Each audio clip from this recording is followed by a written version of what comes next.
ജെസ്റ്റൽ opticals, opposite TB hospital, Karivelippadi, Kochi. Startup ആവാസ വ്യവസ്ഥയും നവീകരണവും കുന്നകര MES കോളേജിൽ സംവാദാത്മക സദസ്സ് സംഘടിപ്പിച്ചു.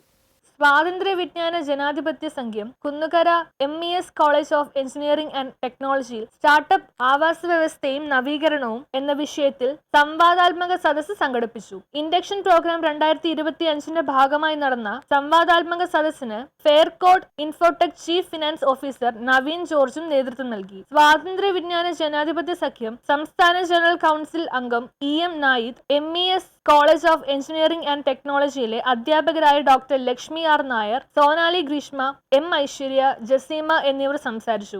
നിങ്ങൾക്ക് എന്താണ് ആവശ്യമുള്ളത്? നിങ്ങൾക്ക് എന്റർപ്രൂവർ ആവണോ? നിങ്ങൾക്ക് സോഫ്റ്റ്വെയർ എഞ്ചിനീയർ ആവണോ? അല്ലെങ്കിൽ അധ്യാപകനാവണോ? അല്ലെങ്കിൽ ബിസിനസ്സുകാരനാവണോ?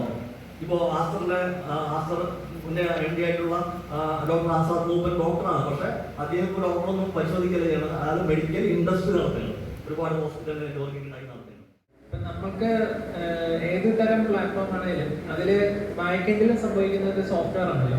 ആ ബാക്കെൻഡിലെ സോഫ്റ്റ്വെയർ ഓപ്പൺ സോഴ്സ് ആണെങ്കിൽ നമുക്ക് തന്നെ ചെക്ക് ചെയ്യാം അതിൻ്റെ അൽഗോരിതം ഫെയർ ആണോ എന്ന്. പറഞ്ഞാൽ ഒരു 100 പേര് വന്നു കഴിഞ്ഞാൽ അതിൽ 10 പേർക്കേ കിട്ടുന്നുള്ളൂ എന്നാണെങ്കിൽ 90% പൈസ കമ്പനിക്കല്ലേ കിട്ടുന്നത്.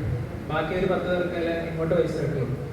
അത് ഓപ്പൺ സോഴ്സ് ആയിട്ടുള്ളത് വളരെ കുറവാണ് സത്യം പറഞ്ഞാൽ. അത് ക്രിപ്റ്റോയുമായിട്ട് റിലേറ്റ് ചെയ്തിട്ട് ചില കാര്യങ്ങൾ ഓപ്പൺ സോഴ്സ് ആണ്. പക്ഷെ അതൊക്കെ ജസ്റ്റ് ഒരു ഗാംബ്ലിംഗ് പോലെ എന്ന് വേണമെങ്കിൽ പറയാം. ഫണ്ടാണെന്ന് മാത്രമേ പറയാൻ പറ്റൂ.